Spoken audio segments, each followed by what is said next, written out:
Support for Criminal comes from Truebill. From forgotten free trials to automatic renewals, your monthly subscription bill might be bigger than you think. Truebill is a new app that helps you identify and stop paying for subscriptions you don't need anymore or simply forgot about. Canceling subscriptions can be tedious, but Truebill makes it easy. Just link your accounts and cancel in one tap. Don't fall for subscription scams. Start canceling today at Truebill.com/criminal. Go to Truebill.com/criminal. It could save you thousands a year. Support for Criminal comes from Athletic Greens. Athletic Greens is made of 75 vitamins, minerals, whole food sourced superfoods, and probiotics. I've been adding it to my smoothies at breakfast and think it tastes great. Athletic Greens will give you a free 1-year supply of immune-supporting vitamin D and 5 free travel packs with your first purchase. All you have to do is visit athleticgreens.com/criminal. That's athleticgreens.com/criminal to take ownership over your health and pick up the ultimate daily nutritional insurance. So we aren't going to be using the victim's real name in this story. And that's for a couple of different reasons, and we're respecting your wishes on that. Why do you feel so strongly about not using the victim's real name? The victim in this case endured extraordinary psychological pressure from the defendant for 20 years. He spent all of the 80s and all of the 90s not telling people what was happening to him. There was also a defense proffered in this case that is quite truthfully embarrassing to him. I don't want to talk about that and use his real name.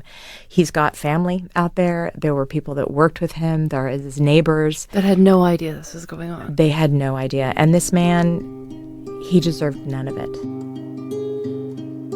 Stephanie Nally used to be a prosecutor in the Los Angeles County District Attorney's Office.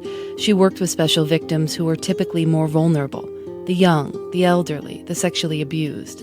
And back in 2002, just as she was about to leave that unit, she got one more case involving a victim we've agreed to call Robert, who was so polite and so discreet that he unwittingly became the perfect target. I'm Phoebe Judge. This is Criminal.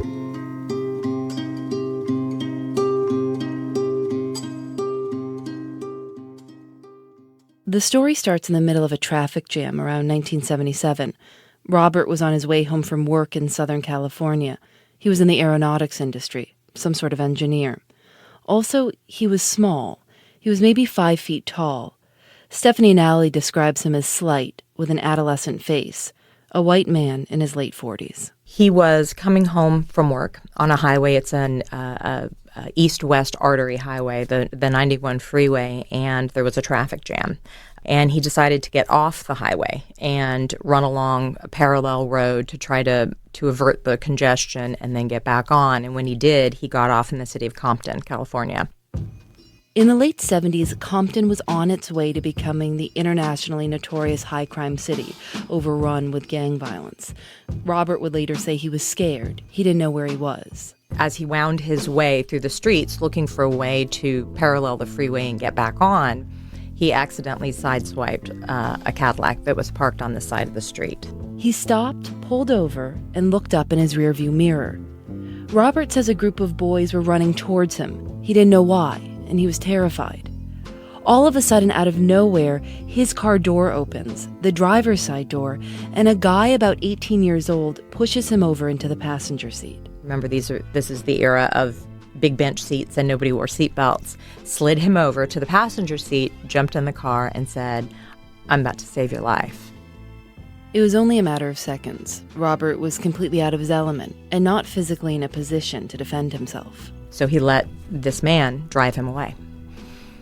Where did they go? They just went around the corner. They went to a different part of the neighborhood where it was safe, and the defendant looked over to him and said, "I just saved your life, and that was my mother's car that you hit, and you need to pay for the damages." And Robert said, "Okay." Robert gave the guy his name, his phone number, and address, and he told him to please be in touch with an estimate for the car repairs. His name was Leon Moore. The next day he got a call. Moore said he had an estimate. Robert told him to come over. $4,500. In 1977. That's like $18,000 in today's money. And Robert knew that it was excessive. He knew that that was too much money. But he was grateful. He really thought that this boy had saved his life. He thought that he was going to get beat up by the men he saw in the mirror. I don't think the money meant much to him. He lived very simply, and I think he was a fairly well-paid engineer. And he just gave him the money willingly. And at that point, I think was happy to do so that first day.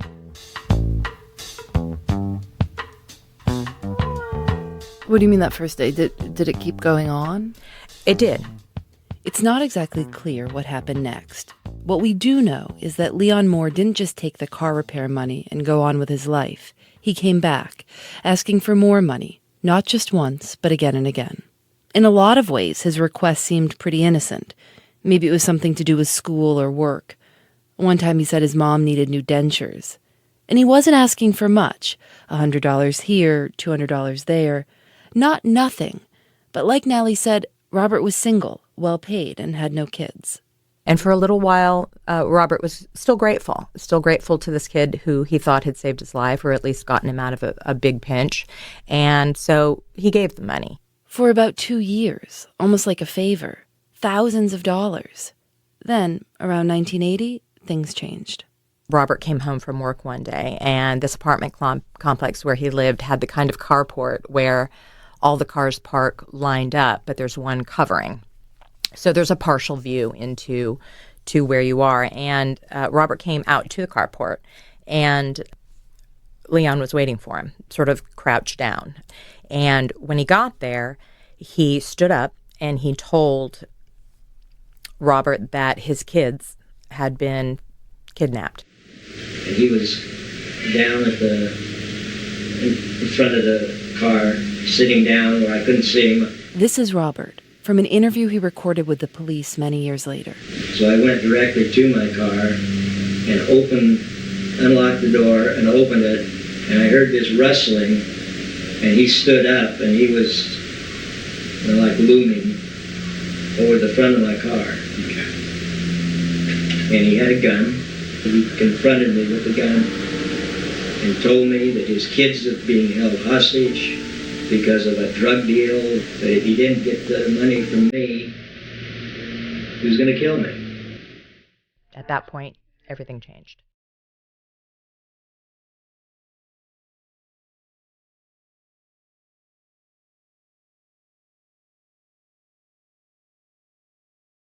Robert gives the $10,000, the gun gets pulled, and still does he go to any authority? No. He was embarrassed. He was a little ashamed, and at this point, he was the only one being affected. And he quite truthfully just kept hoping it would go away, that it would be the last time. So as a lawyer, what are you thinking Robert should have been doing here? If I could go back in time and tell him what to do, he should have gone to the police. He should have filed an insurance claim. He should have demanded proof that the car belonged to him. There's a lot of should-haves, could-haves along the way. But he didn't. He's not me. He wasn't a lawyer. He was a simple man leading a simple life, and he just wanted it to stop. He wanted it to go away. It kept going. For the next 6 or 7 years, the demands continued. Robert says the only periods when he wasn't giving Moore any money were when Moore was in prison for other unrelated crimes. And it's around this time that it starts to become clear how sophisticated a con this really is. Things progress from opportunism to outright threats to creating a whole cast of characters for total manipulation. In 1986, a female contacted the victim, Robert, and this female said that she was the wife of Leon Moore. And Leon, according to them, had been killed. And so now Robert had to pay her. The woman said she was moving to Jackson, Mississippi, and she wanted Robert to send her money while she was there. And Robert said, no, I'm not going to do that. And then a man got on the phone and said that they had people and we're going to kill you unless you give this woman money. Nobody knows exactly who this man was, but Robert was pretty sure it was not Leon Moore. And Robert was scared enough that he went once a month for 6 years and got a $400 cashier's check and sent it to a P.O. box in Mississippi. And it turns out during that time that Leon Moore was incarcerated in Mississippi. So he was paying for God knows what, but something. Something. And then Leon reappeared. And that stopped. By 2002, Robert had been paying off Leon Moore for 25 years. He says he didn't want to get anyone else involved. It's tempting to speculate on Robert's thinking, to say he should have just gone to the cops, moved away. He should have done something. Whatever his reasons, he just didn't. And Leon Moore kept coming. Did Leon Moore ever say to Robert, "Give me $10,000 and I'll never contact you again"? Many times, many times. So he was say saying, that, "This is the last. This is the last time. This is the last time." And of course it wasn't the last time. You and I can see that. And Robert probably knew it on some level, but he just kept hoping. His mother lived right there. You know, there were various threats made. His imagination was going wild. He was scared and embarrassed. And at some point, it had been going on so long that he knew that if he went to the police, he'd look like a fool. And so he just endured it. Thanks to Shopify for their support. Shopify is the all-in-one commerce platform to start, run, and grow your business. From startups to Fortune 500 companies, Shopify powers millions of businesses and allows them to sell from everywhere, effortlessly, instantly letting you accept all major payment methods. By reaching out to customers online and across social networks, Shopify brings your in-store presence online with an ever-growing suite of channel integrations and apps, including Facebook, Instagram, TikTok, Pinterest, and more. Gain insights as you grow with detailed reporting of conversion rates, profit margins, and beyond. Visit shopify.com/criminal for a free 14-day trial and full access to Shopify's entire suite of features. Grow your business with Shopify today. Go to shopify.com/criminal right now. Shopify.com/criminal.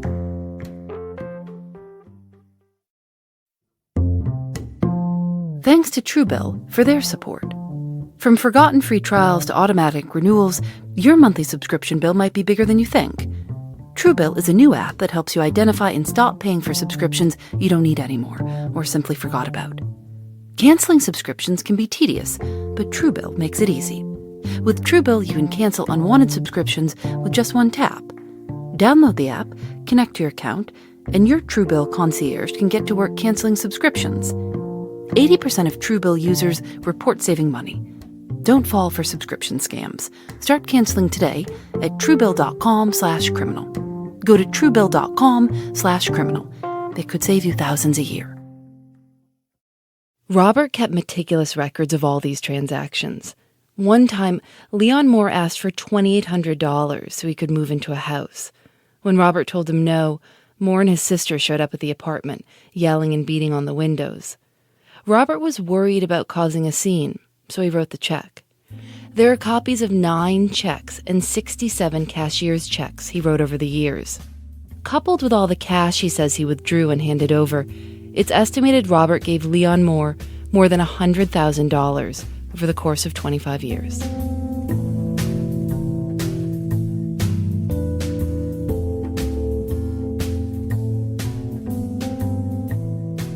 When Robert finally went to the cops, it's because he thought Moore had killed or was about to kill somebody.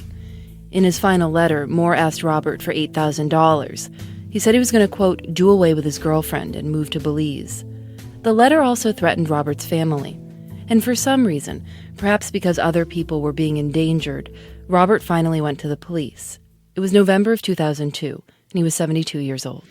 May I ask you some questions about your memory? Sure. Okay. I'm going to say 3 words, and you say them back after I stop. Pony, quarter, and orange. And what are those words? Pony, quarter, and orange. The state was building a case against Leon Moore. Robert was going to be a key witness. In the interview, Robert's funny. He makes jokes about being bad at math. He's remarkably upbeat for someone who's been extorted for the last quarter century. But there are moments when he's trying to make sense of it all himself, recognizing that he probably should have done something about it earlier. He calls himself a coward twice. I guess maybe I'm a coward. I don't know. At the end of the interview, he explains to the detective what he wants to have happen. I just wish it'd go away. I'm not seeking money. If this thing would go away, I'd be happy. I guess if I'd have to put it simply, I'd like him to be in jail till the day I die of natural causes. Yes. And unsuspicious causes. 4 months later, Robert died.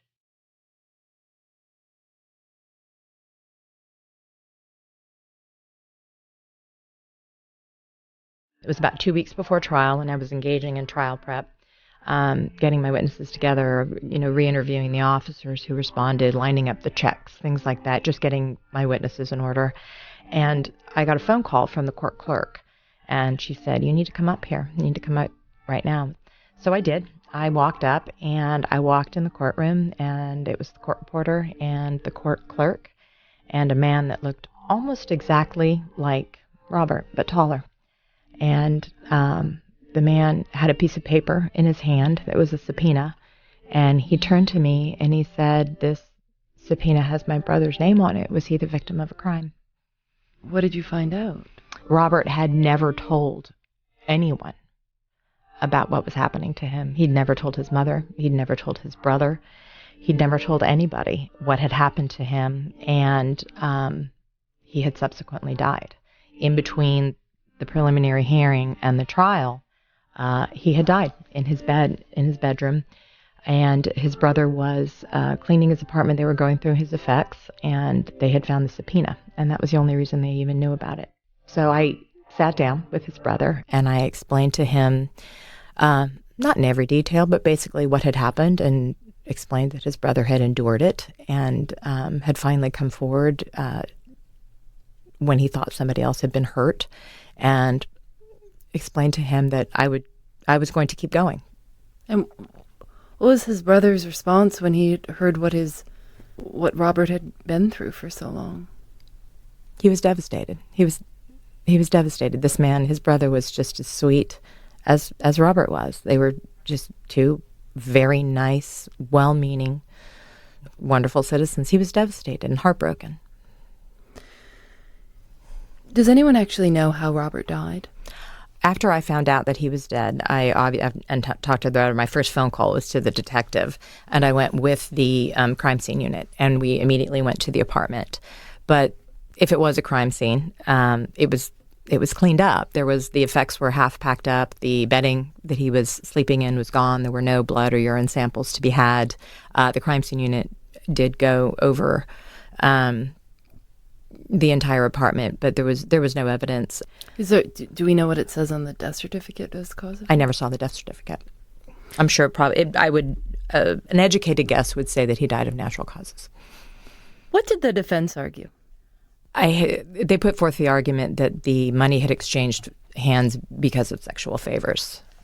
That Robert was paying Leon Moore for sex. Yes.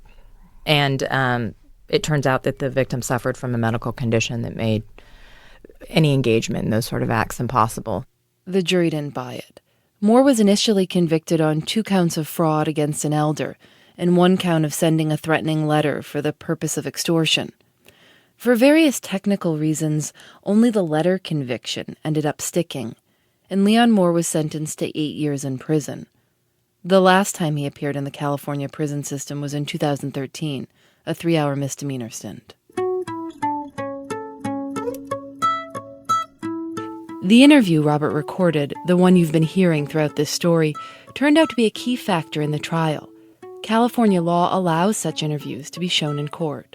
So the jury actually heard from Robert on a 6-foot screen, and they got to see him and feel his affect. But the strange thing is, they weren't allowed to know Robert was dead. They weren't allowed to know why he was missing at all, because technically it wasn't pertinent to the case. Whether or not he was alive didn't change the fact of what Leon Moore had or had not done to him, which seems strangely fitting, that the last people to get to know Robert, the jury, still didn't know quite everything. Up to the very end, there was always some big secret.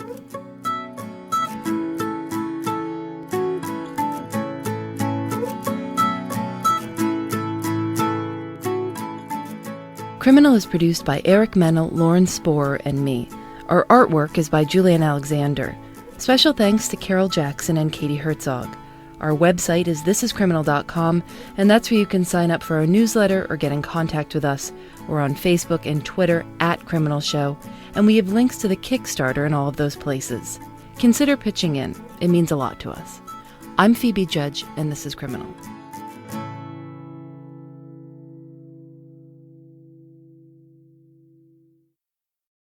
Thanks to BetterHelp Online Therapy. BetterHelp is customized online therapy that offers video, phone, and even live chat sessions with your therapist, so you don't have to see anyone on camera if you don't want to. It's affordable, and you can be matched with a therapist in under 48 hours. Give it a try and see why over 2 million people have used BetterHelp Online Therapy. Listeners get 10% off their first month at betterhelp.com/criminal. That's betterhelp.com/criminal. Thanks to Truebill for their support. It's likely you're still paying for a subscription you no longer use, and maybe you've thought about canceling it but haven't gotten around to it yet. Let Truebill do the canceling for you and put that money back into your pockets.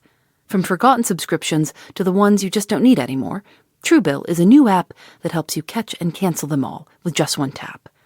Don't fall for subscription scams. Start canceling today at truebill.com/criminal. Go to truebill.com/criminal. It could save you thousands a year.